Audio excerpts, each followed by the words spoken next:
Washington Journal continues. Now we want to introduce you to Richard Gage. He is the founder of a group called Architects and Engineers for 9/11 Truth. Mr. Gage, what is that group?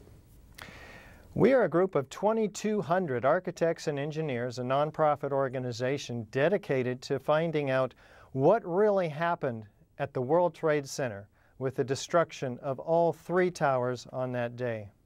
And what do you have doubts about? Well, the architects and engineers that I represent have found evidence that has not been told to the American people by the agencies tasked with explaining the destruction of these towers. Evidence of controlled demolition, particularly with the 3rd high-rise that collapsed on that day in the afternoon of 9/11, World Trade Center 7. We're looking forward to sharing with your viewers that evidence today. Well, let's look at a little bit of video that your group has put out, and you can explain it after we see it. Now, here we're going to show you a videotape of the collapse itself. Describe that. Now we go to videotape, the collapse of this building.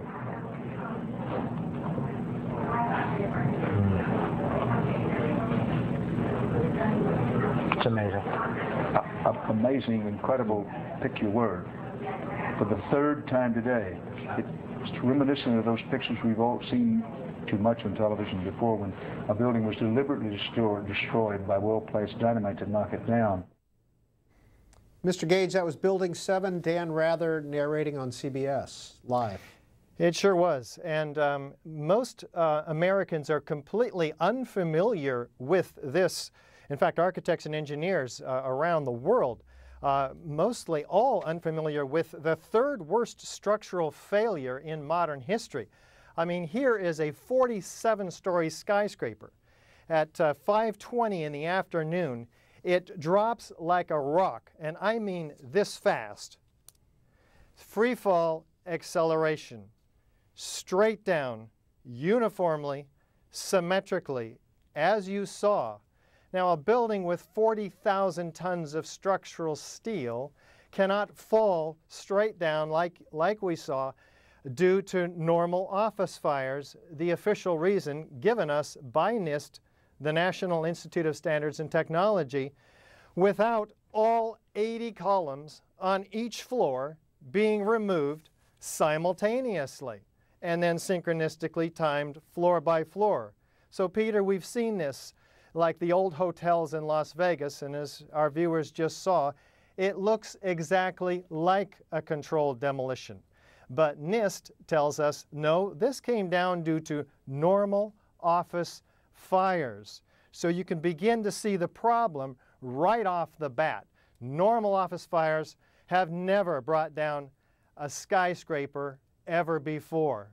We have steel-framed, fireproofed skyscrapers for a very good reason, and they have protected our towers for a long, long time. So the 2,200 architects and engineers that I represent around the world in over 300 presentations now in 32 countries and 82 American cities, they present the evidence for the explosive demolition. And that evidence is seen not only in the videos of the buildings, but it's heard by the first responders who cite the explosions in this building's destruction, who cite the pools of molten iron flowing like lava, they say. And in fact, Leslie Robertson himself, the World Trade Center structural engineer, cites a river of steel flowing. Now, these are evidence of temperatures exceeding 2,800 degrees Fahrenheit. Office fires can't even get 1,000 degrees short of that. So we have a serious problem, very serious, in the accountability under the official story of those extremely high temperatures and evidence of molten iron, documented by FEMA itself in the first report, Appendix C, in the FEMA report, May of 2002, which documents hot sulfur corrosion. In fact, the author of that report, Jonathan Barnett, says the ends of the beams were partially evaporated. That takes 4,000 degree temperatures. The only thing that we're aware of that can create that is thermite. Thermite is an incendiary used by the military to cut through steel like a hot knife through butter. And there are patented cutter charges that do just that with thermite. So this is why we have to have a real investigation that looks at the evidence that NIST has ejected from the report after they came in 2004 and threw away the FEMA report. Now, Richard Gage, NIST is National Institute of Standards and Technology, is it? I believe? That's correct. Yes. You're talking about their report. Now, you question the falling of Building 7, the way it fell. Are you questioning how the Twin Towers fell as well? There are very serious questions about the Twin Towers. Once we look at World Trade Center 7, which most people don't know anything about, and see how obvious the freefall symmetrical destruction is, and how that matches exactly a controlled demolition, and how the official story cannot possibly be true, we're ready then, maybe, to take a look at the other subject that you bring up, the Twin Towers, with a little bit more of an open mind, because most of us feel like we know how the Twin Towers came down because we have been given the official story. Most architects and engineers don't even question the story that NIST has provided. When they do, however, see the evidence in the Twin Towers, like Building 7, they do end up agreeing with us by a show of hands, overwhelmingly, and many of them sign our petition. Again, 2,200 architects and engineers now demanding a real investigation. So that evidence is certainly available in the videos. For instance, of the North Tower, we're told that this upper block of 10 stories, 15 stories above the point of jet plane impacts in the North Tower, that upper block drove the rest of the building down to the ground. We have a few problems with this story, however. Chiefly, that's not what the videos show whatsoever.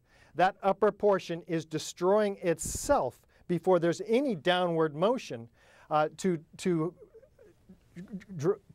drive the rest of the building down to the ground. In the first 4 seconds, it's completely destroyed, liquefied, if you will. The structure is completely shattered. There's nothing left to drive the rest of the building down. And yet what we see after 4 seconds is exactly what the first responders are describing, hundreds of them, in the oral histories taken and documented by Thomas von Essen, the fire commissioner.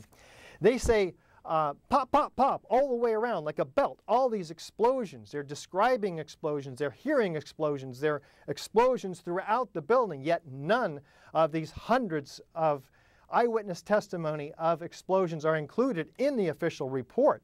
But what we see is, like they describe, a belt.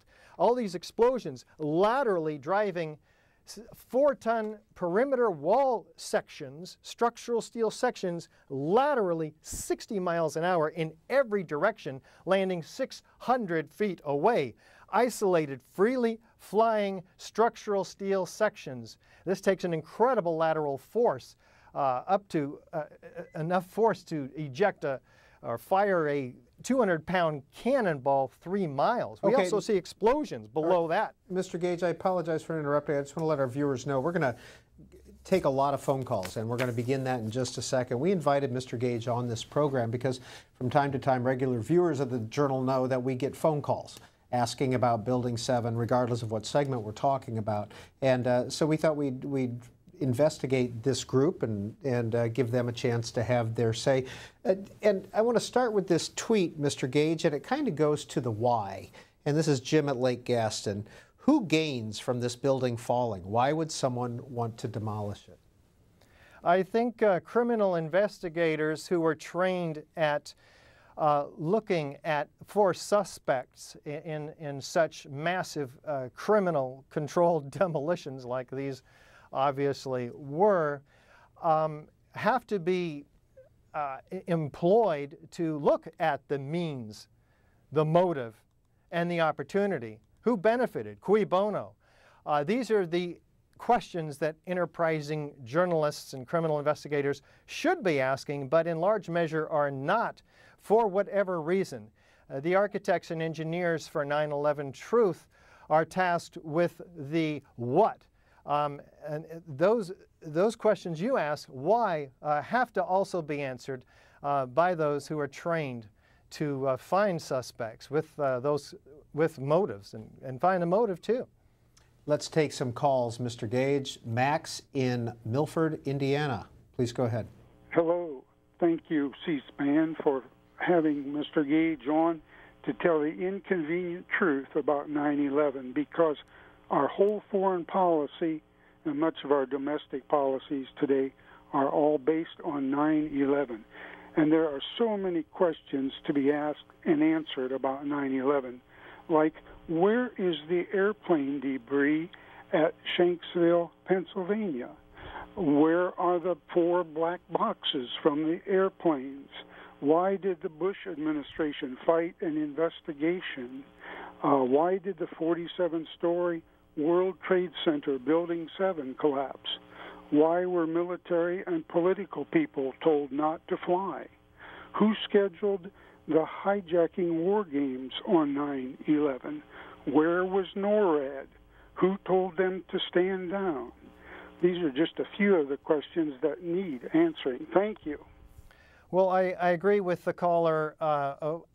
These are some serious and very important questions that Americans, millions of them, are asking, but not getting enough airtime. And we appreciate C-SPAN's dedication to journalism and finally focusing on this subject, because after all, 2 wars were started as a result of 9/11. We've lost 6,000 soldiers, 1 million people in the Middle East have been killed in these wars in Iraq and Afghanistan. We've lost precious civil liberties through legislation, and our economy has been wrecked. If there's any question about what happened at the World Trade Center and the other questions the caller's asking about, then we've got to have a real investigation. Richard Gage, next call for you comes from Alice in Morganville, New Jersey. Hi, thank you, thank you, thank you. Everything you are saying is questions I have as somebody who worked there for 24 years and was there for the 93 incident. Nobody ever brings up Giuliani. We had Philippe Petit walked between the buildings, yet the mayor, the biggest mouth, never said after the first building was hit, clear out the second building. I don't care what size plane that they thought it was, or with the president reading My Pet Goat. So please continue to investigate. I lost so many dear friends. I wasn't working any longer at the Trade Center. Thank you. Richard Gage. Thank you. I do appreciate the additional questions raised by the callers today. Of course, our focus is on the science of what happened. We want to know, how did 400 structural steel connections give way every second during the 7-second freefall collapse of World Trade Center 7? Their computer animation that NIST made to prove how their theory developed, that is the buckling of column number 79 at the 12th floor where the worst fires were said to be. However, those fires were burned out over an hour before the building ever collapsed. So they could not have caused the thermal expansion that NIST cites as initiating this collapse.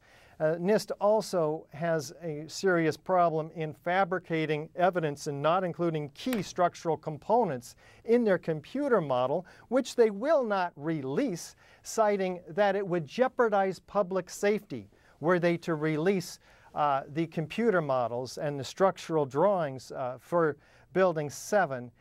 In fact, the architects and engineers like us who are responsible for public safety have to have this information, of course, in order to ensure that public safety. Now, Richard Gage, National Institute of Standards and Technology, after their investigation of Building 7, put out a full report, and when you read it, it seems pretty frank and open. In fact, they ask themselves questions, or they ask the questions and then answer them, such as, is it possible that thermite or thermate created to the collapse of World Trade Center 7?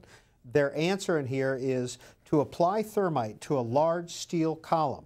Approximately 1.13 pounds of thermite would be needed to heat and melt each pound of steel. For a steel column that weighs approximately 1,000 pounds per foot, at least 100 pounds of thermite would need to be placed around the column, ignited, and remain in contact with the vertical steel surface as the thermite reaction took place. This is for one column. Presumably, more than one column would have been prepared with thermite if this approach were to be used. It is unlikely that 100 pounds of thermite or more could have been carried into World Trade Center 7 and placed around columns without being detected either prior to 9/11 or during that day. Well, the question, one of them, would be who would be detecting this? Of course, we want an investigation of the security company under whose noses would have to have been brought several tons of thermite, as a matter of fact. Now, the question, the answer is quite cute, actually, because they completely ignore the patented thermite cutter charges, which issue thermite through a channeled device, issuing in milliseconds molten iron cutting through structural steel.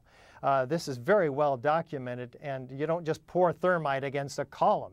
It has to be contained and directed in cutter charges.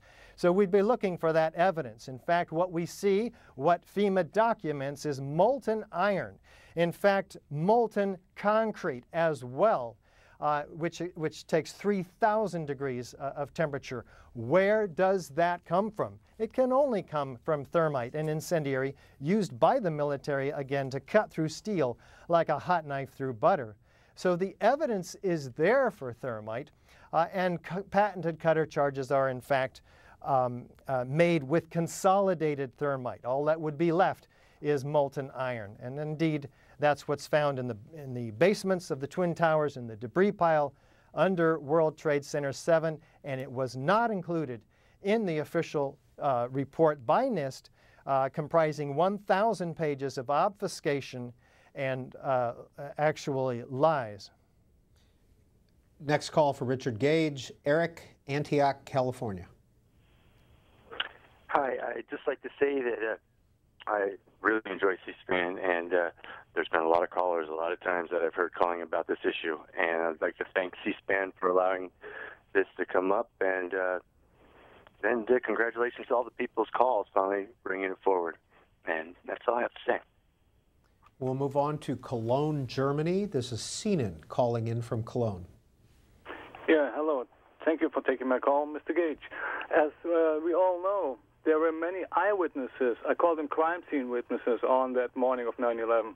And indeed, it was one of the biggest crime scenes in history. I know you're not just only in contact with architects and engineers, but also with lawyers. What I want to know, once it comes for a new independent investigation, if it's just for Building 7 or all three buildings, would it be possible to consider such testimonies of, let me say, key eyewitnesses like Barry Jennings? As we all know, he survived explosions in Building 7 even before any tower even did collapse. I mean, isn't it just a regular procedure to hear crime scene witnesses? Yeah, there are several witnesses, in fact, hearing explosions. Barry Jennings is certainly one of them. Unfortunately, he lost his life the day before the final report came out about Building 7, in which, of course, they deny explosions, which he was testifying to in several different films and on live camera. We also have Kevin McPadden, a former Air Force medic who was a first responder, who actually heard a countdown. 3, 2, 1, and then felt explosions under his feet. He said it was like you needed to grab onto something. He knows an explosion when he hears it. other firefighters or policemen hearing explosions. In fact, we have policemen moving people away from Building 7 saying, the building's about to blow up, flame and debris coming down. Now, how do they know the building is about to blow up? Fires, which there were a few small scattered fires in this building, which again have never brought down a skyscraper, steel frame ever. They're saying it's going to come down. They're expecting it to come down. In this case, they're expecting it to blow up. In the case of the Twin Towers, CNN and the BBC actually announced, in the case of the Building 7, CNN announced the destruction of that building in the morning, several hours before it came down. And in the case of the BBC, they announced it 20 minutes before it actually happened. They later apologized for this grievous error, citing the confusing events of the day.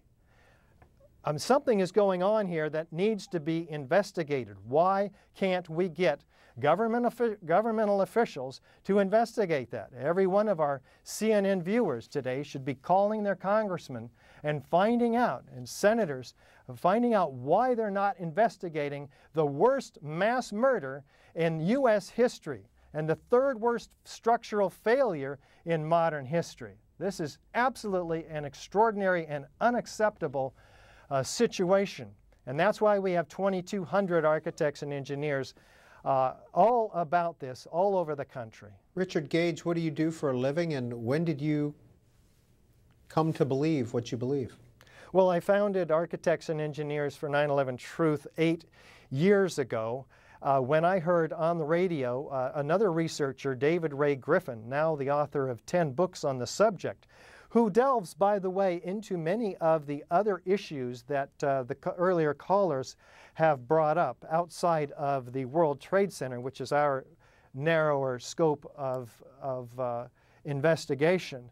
So I had to dedicate myself to this all-important task because I found that most Americans are unaware of the evidence. It's on the internet, it's available, it makes sense, it's comprised from the video testimony, the video documentation, the eyewitness testimony, and it's not something that's made up. We are talking about evidence that's capable of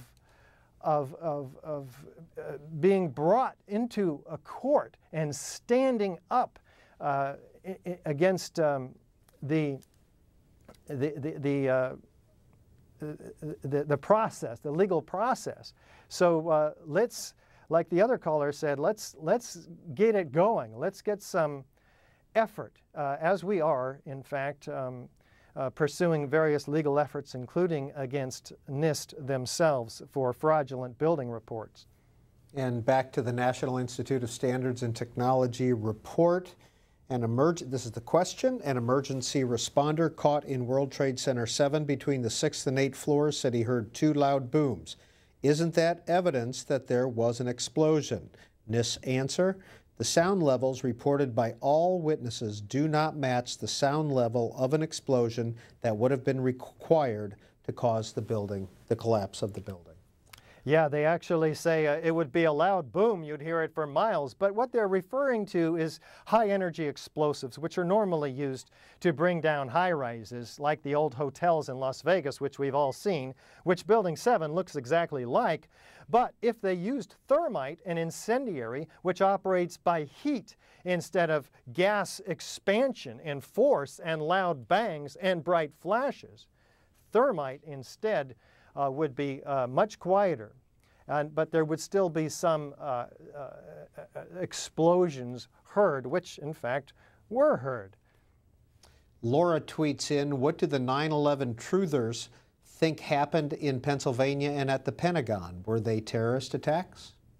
Well, the researchers such as David Ray Griffin, who have looked into these matters, have found serious questions that also require a real investigation. And we're talking about a real investigation which offers immunity to bring forth witnesses, a subpoena power to force them to come forth, that looks at all the evidence with an open mind and with a scientific method. When we get such an investigation that we can actually trust, unlike the 9/11 Commission, by the way, which at least 2 of those members said that they were set up to fail by the Bush administration. One of them, Max Cleland, resigned, citing this as a national scandal.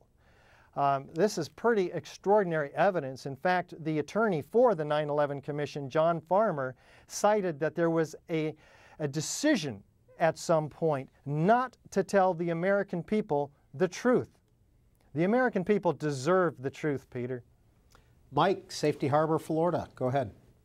Yes, good morning, C-SPAN. First of all, Mr. Gage, I just want to give you the utmost compliment. You're a true American hero, and my hats are off to you.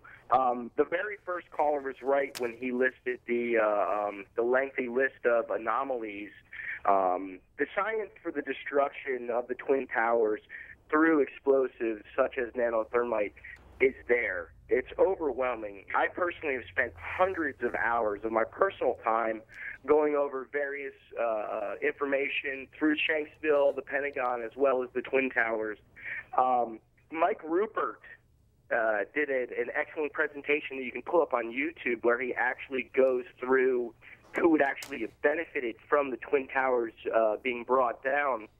He discusses topics of insider trading that went on that day through the various airlines.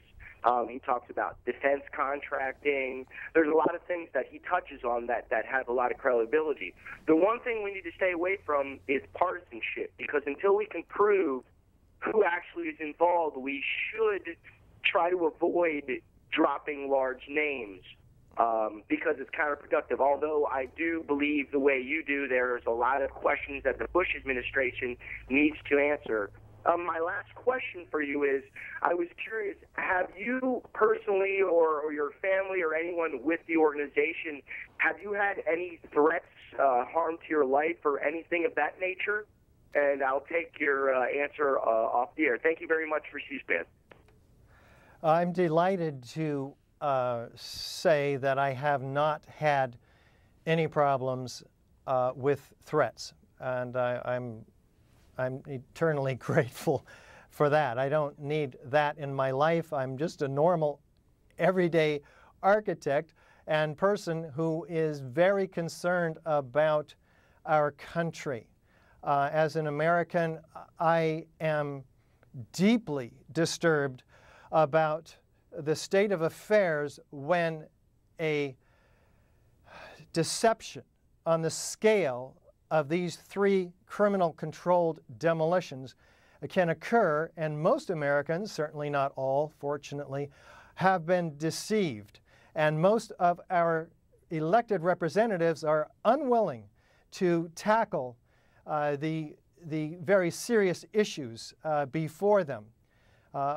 Such as the finding of nanothermite, which the caller mentioned, in the World Trade Center dust. Small red-gray chips, tons of them altogether, found by an independent team of scientists led by Niels Harrit in Copenhagen, with nanoparticles of iron oxide and aluminum powder embedded in them.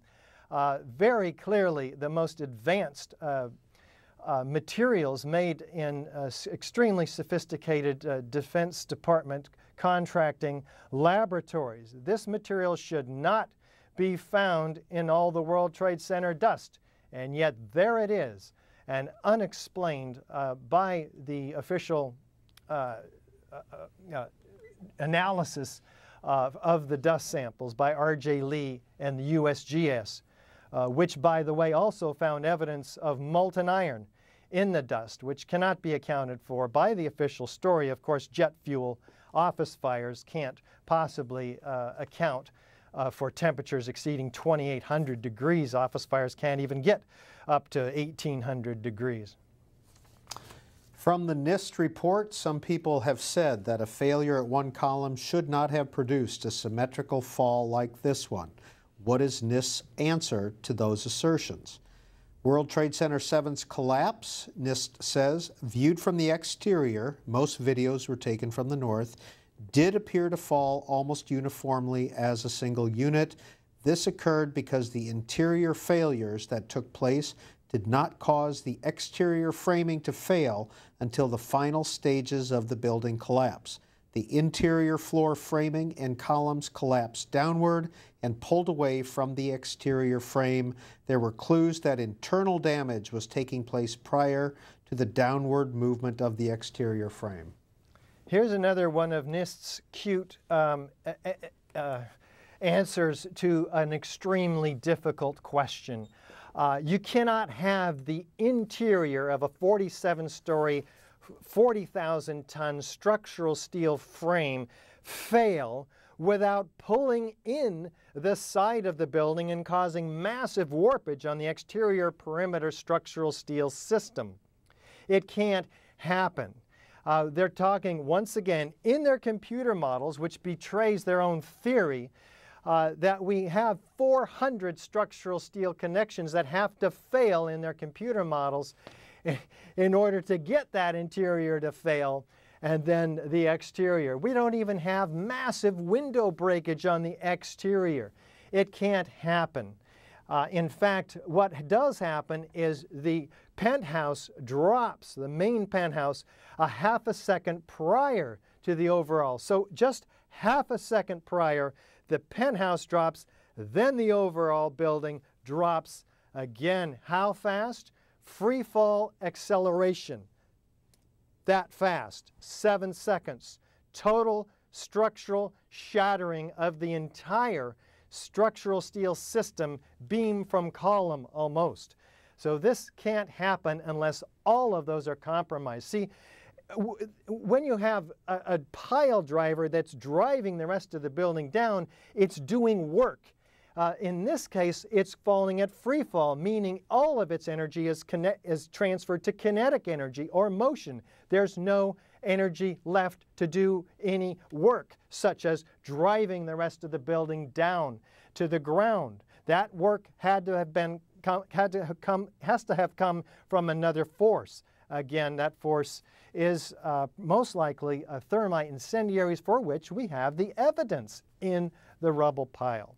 John, Jonesboro, Georgia, go ahead with your question or comment for Richard Gage. Yes, Mr. Gage, I have a couple of questions. Where did you get your degree in architect? Also, what engineering degrees do you hold? And I would like to personally know when your book is out.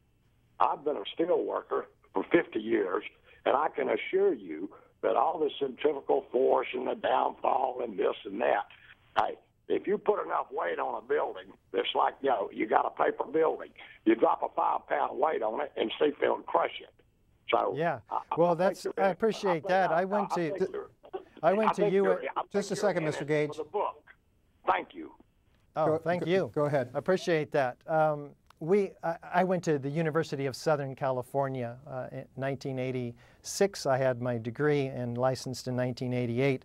A member of the American Institute of Architects, and we have more than 70, I think 80 now, structural engineers signed on. In fact, there are some high-rise structural engineers. There's several, at least a dozen, high-rise architects, experienced architects in these buildings that have attested to the fact that you cannot have a 40,000-ton structural steel system and not a paper building fall at free fall. I mean, we're talking about 80 columns. In order to have this building fall symmetrically, all 80 columns have to be severed virtually at once. You tell me as a steel worker how that happens, and I'll tip my hat to you. Daniel, Atlanta, good morning. Good morning. This is Daniel Bland. I joined the Army 3 months after 9/11, a decision that nearly cost me my life when a rocket-propelled grenade impacted 15 meters behind me. So first off, I just want to say Mr. Gage and the 2,200 other architects and engineers that have signed this petition are heroes in my book.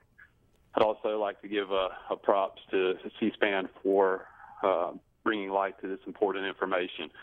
And I'd like to end with a question for Peter. Peter, it's apparent that you've been given these talking points from NIST, and you stated earlier you thought that their response was transparent, which to me seemed kind of a dance around the point Mr. Gage made about NIST refusing to release the input data used in their computer models. I would love to hear your comment and how you think that's transparent and how it serves the interest of truth and finding out what really happened so that we can end these wars that are killing innocent people around the world to this day. Thank you. Thank you, Daniel. Mr. Gage, 2,200 architects and engineers signed on. How many architects and engineers are there registered with AIA and these other groups? How many are in the U.S.? What we've found is that most of them, and I think there's about 80,000 in the American Institute of Architects, most every one of them, first of all, are unfamiliar with the evidence, particularly World Trade Center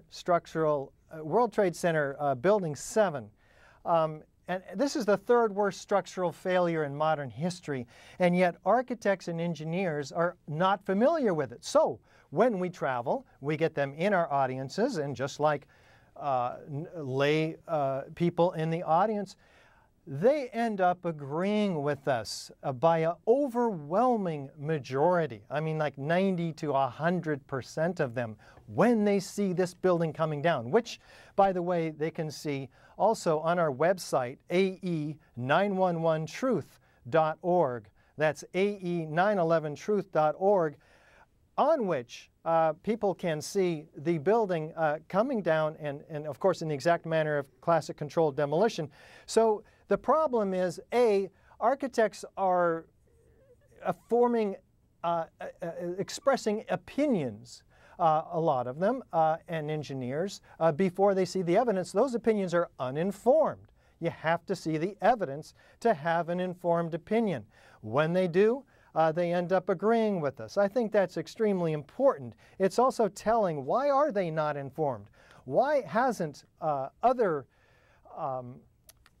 media outlets such as CNN, MSNBC, CBS, etc., shown the World Trade Center Building 7 to the American people? Why haven't the American Society of Civil Engineers and the American Institute of Architects educated their own professionals about the third worst structural failure in modern history? Why are they so uninformed? I think these questions are extremely important as well. We're doing our best, of course, but until we are communicating with the leadership of the American Institute of Architects directly now, and expecting to educate the 80,000 architects in the membership that I belong to. So I think that'll make incredible headway toward the problem that you're citing, Peter. And Richard Gage, let's close with this question from Boring File Clerk. It's tweeted in. I've asked it once and will ask it again. What is your theory about what happened, and why do you think it happened? The scientific evidence shows that incendiaries, and in the case of the World Trade Center Building 1 and 2, the Twin Towers, thermite and nanothermite and high-energy explosives, most likely, brought these towers down in an explosive controlled demolition. In the case of World Trade Center 7, a classic implosion. In the case of the Twin Towers, a very explosive event. This is what the evidence shows. It's very clear and overwhelming.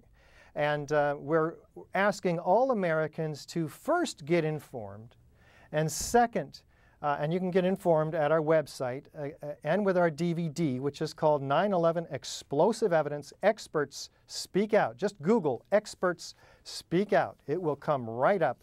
And once people are informed, they can tell others, because this is a grassroots organization largely, operating because of what amounts to a censorship on the part of most mainstream media. We praise C-SPAN for having the courage to bring forth the evidence on this morning's show. But our effort is to educate the American people so that they can be informed, they can demand a real investigation, and then we'll let the chips fall where they may. We don't have a conspiracy theory. We're bringing the evidence. It's up to others to investigate and find out who may or may not have been responsible. Richard Gage, founder, Architects and Engineers for 9/11 Truth. Thank you for your time this morning. House of Representatives is coming into session now, potentially working on the border bill, supplemental appropriations for what's happening in the border. Thanks for being with us.